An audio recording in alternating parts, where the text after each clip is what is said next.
Good afternoon, everyone. Thank you for choosing Across the Fence. I'm Will Michael in this afternoon for Judy Simpson. A few snowflakes have fallen, and in some places even a few inches. But as we all know, it's just the beginning. Soon, winter will be here in full force, and to keep the roads as safe as possible, state and local road crews will use tons and tons of road salt. In recent years, the use of salt has come under closer scrutiny because of salt's negative impact on the environment. Earlier this month, the University of Vermont hosted its second annual Deicing Conference. It brought people from all over northern New England to discuss the state of chloride in the Lake Champlain Basin.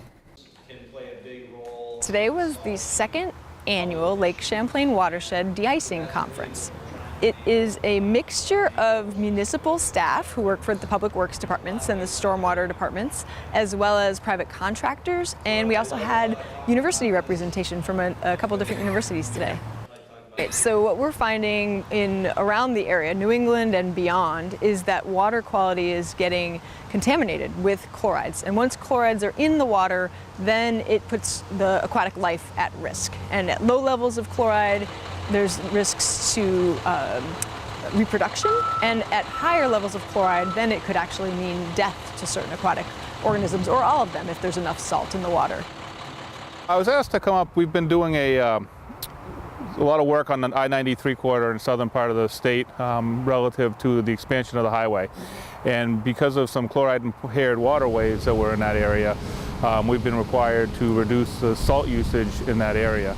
So over the course of a number of years, we've managed to actually reduce our chloride uses by about 20%. So today I was able to come up and explain the kind of the multi-tasked way that we ended up being able to do that with the technology, the equipment, and then also the training that we've put into place.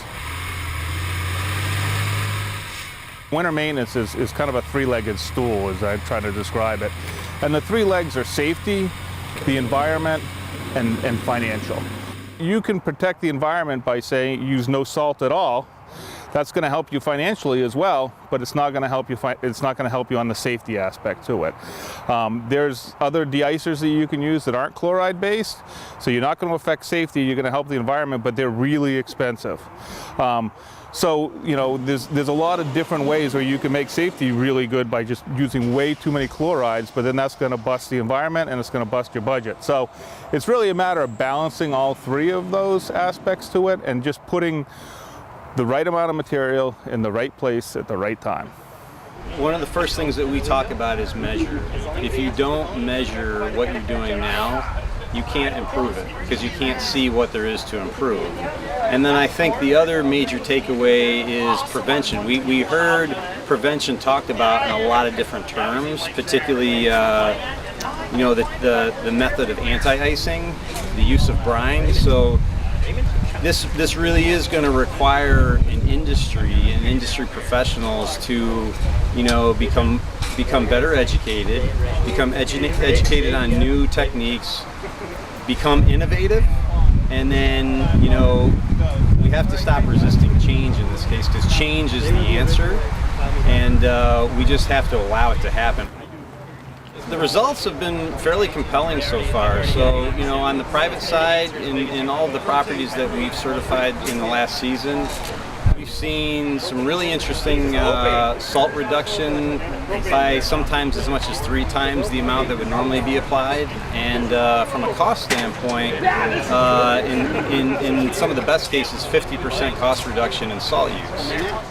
So if you want more salt, you actually raise that number. So what I hope our participants from today would be able to take with them is, first of all, knowledge of what are those best practices that we know that aren't being implemented that often, at least by private contractors, and by show of hands today, maybe by municipal folks as well. And what can they do? So why are they important? How do they do it? and taking home the knowledge that they can test it out and see what it's like for themselves before they necessarily try it at the municipal level or across all their customers. So making them feel comfortable with knowing what those best practices are and that they can try them and see for themselves what they think before they head out. And then also resources. What are the resources that are out there for them to be able to learn pavement temperatures, for instance, or how to do brining, create brine, or how to do calibration. And then in the future, what I hope to do is work more with the groups, both the municipalities and the private contractors, and be able to help them learn the new technologies. As you mentioned, there's been all kinds of new technologies, from live edge plows to calibration and in-truck communications between what's happening behind the truck or under the truck and within the truck. So being able to introduce those technologies in a way that makes it useful for the communities to be able to use less salt, keep the roads safe, and have their employees well informed to do their jobs. The topic of de-icing also prompted a safety reminder. Winter driving calls for extra caution and don't crowd the plow. In the winter months, pasture-raised cows are kept in what's called an outwintering area. Outwintering areas are often made of concrete. They're expensive to build, and if they're not properly maintained, they can cause runoff into our waterways. So with an eye on improving water quality as well as animal comfort, UVM Extensions tried something new. Here's the story from Across the Fence's Rebecca Gollin. Is about 120 foot per head. Joshua Faulkner is sharing something new with Vermonters. And today we're inviting farmers, service providers, just curious local folks. There's some folks from the watershed group here today, and we just really want to show off the practice and let folks kind of poke around. Faulkner is the Farming and Climate Change Program Coordinator at UVM Extension's Center for Sustainable Agriculture. The big idea he's showing off is a new way to manage cattle during Vermont's long winters. It's essentially a barnyard that's made out of wood chips. It's a little more complicated, but the gist of it is that farmers use a thick layer of wood chips instead of the gravel or concrete that are the norm in heavy-use areas. When farmer Doug Kenyon was looking for options, he teamed up with Faulkner and UVM Extension to try something different. That turned out to be Vermont's first wood chip pad. I was apprehensive at first, quite a bit, but we need to do something to start complying with the regulations that are coming down. Faulkner first worked with this type of system in West Virginia and thought it would be a good fit for some Vermont operations. Having this one here in Waitsfield, adjacent to the Mad River, has given him the chance to do the water quality testing and environmental monitoring that will determine if the model is viable for others. So far, he's been impressed with the results. It's pretty innovative. This is only the third one of these that's been built in the United States, so it's pretty new. It's a different way of thinking about barnyards. It's a different way of thinking about wintertime cattle management. So it's new. It can be used in beef systems. It can be used in dairy systems. Beverly McMullen came to see this setup in action. She's interested in whether this approach could work on horse farms. I thought that perhaps there would be some application for horse farming of this system that has been designed and built here at Kenyon's farm to alleviate mud and in high traffic areas, particularly in the spring, on horse farms, because that has been a problem in the past.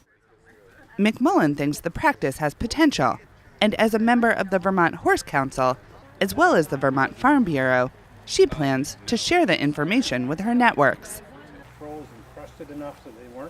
Across the Fence's Keith Silva caught up with Faulkner and Kenyon shortly after the wood pad was installed in 2016. We want to see how these perform in these really cold winters that we have here in Vermont. So we're still learning, but by all accounts, it's 5 degrees today, and things look like they're working really well. So we're optimistic. The cows are standing on about 12 inches of wood chips. Below that is a layer of drainage stone and piping that flows out to a nearby drainage pond. When the animals go back on pasture in the spring, the top 3 inches of wood chips will get scraped off, composted, and used as fertilizer on Kenyon's fields. Another environmental benefit is how well wood chips handle water. When you think about concrete, most of the rainfall that falls on the concrete with the manure runs off. You got to deal with that water. You have to handle that water in a responsible way. When it rains on the wood chip pads, those wood chips soak up a lot of that water, and then they re-evaporate it, and they kind of act like a sponge. I've done some research on a couple of pads, and we've seen a reduction in runoff of about 50%. So that's 50% less dirty water that you have to deal with. And I think that's a real advantage when you think about the infrastructure you need, whether it's a holding pond or some sort of treatment system, pumping and spreading, of how much money, time, and labor you have to put into dealing with that dirty water. And of course, less dirty water you have, the less risk you have of potentially polluting. Kenyon's decision to install a wood chip pad aligns with the Vermont Agency of Agriculture's new required agricultural practices to limit runoff and improve water quality. We all are going to have to come into compliance with runoff into the water systems, and this is supposed to help mitigate that, and hopefully it does. It's a step in the right direction. I like the idea of this system better than the alternative that I was offered.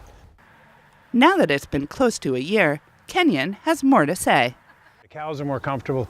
I don't have to lock them in a tight area, which I won't do, and they were comfortable all winter. It worked. I'm impressed with it. I really am. If we can do another one someday for the brood cows, I would do that too. It just makes a lot of sense. A lot less labor, a lot less mess, a lot less everything. The quality of the water really shows how well we're taking care of the land, and we really care about taking care of the land so that we can see that we're doing a good job in the water. As executive director of the Friends of the Mad River, Corey Miller is keeping an eye on how things are going here. Doug's trying something new, and it's exciting, and it seems to be a win for the animals and for the environment at the same time, and that's exciting. And I think it's something to see how it goes, and if it's possible that other farmers might be interested, that could be really neat. Miller is looking forward to getting more information on the long-term and economic implications of using the system. Economically, I'd be interested to know how much it's going to cost, and if it's something that's sustainable over time, or if it's too much of a burden to the farmers. I'm intrigued by the long-term maintenance costs, and if it's worth, if the additional costs are worth the reduced labor, it could be an exciting thing. Another economic boost could be for Vermont's timber industry in producing the wood chips. That possibility brought UVM Extension's Chris Lindgren, who focuses on forest product businesses. Mainly curious about the application of using wood chips, which is a forest product, and wider use of wood chips. Lindgren, too, is reserving judgment until the data is in. Well, right now I'm really thinking about costs on both sides. How it could help loggers who are businesses selling wood chips. Could it help them keep their businesses, grow their businesses? And then the cost, is it the right cost that people are going to adopt the practice so that it'll be widely utilized? And then what are the sort of maintenance costs? And then the maintenance, again, on the selling side, how much maintenance do they need of wood chips as far as, again, another market for loggers? Faulkner hopes that by seeing these new practices in action, the farmers and industry representatives here will help spread the word. The wood chips aren't suitable for every operation, but Faulkner believes it could be just right for some. I think this could work on a lot of farms in Vermont. You're always constrained with some engineering practices by the site. If there's shallow bedrock or high water tables, things like that. I mean, there are going to be those situations. But really, I think it can work on a lot of farms, and especially some of our smaller farms and some of the medium-sized farms. I think it's a really good fit for that. It's a Vermont, I've said this before, it's a Vermont scale practice. As for Doug Kenyon, he has some advice for farmers who are interested. If they could put one together and it helps the environment like they're asking us to, then try to figure out how to do it. and get an engineer to help you design it with the soil that's available and the amount of animals you want to keep. Look into it at least. Bringing Vermont-sized solutions to Vermont businesses and helping farmers think outside the box. In Waitsfield, I'm Rebecca Gollin with Across the Fence. Thank you, Rebecca, and thank you for choosing Across the Fence. We know you have choices, so I'm Will Michael, inviting you to join us back here each weekday afternoon for another visit Across the Fence.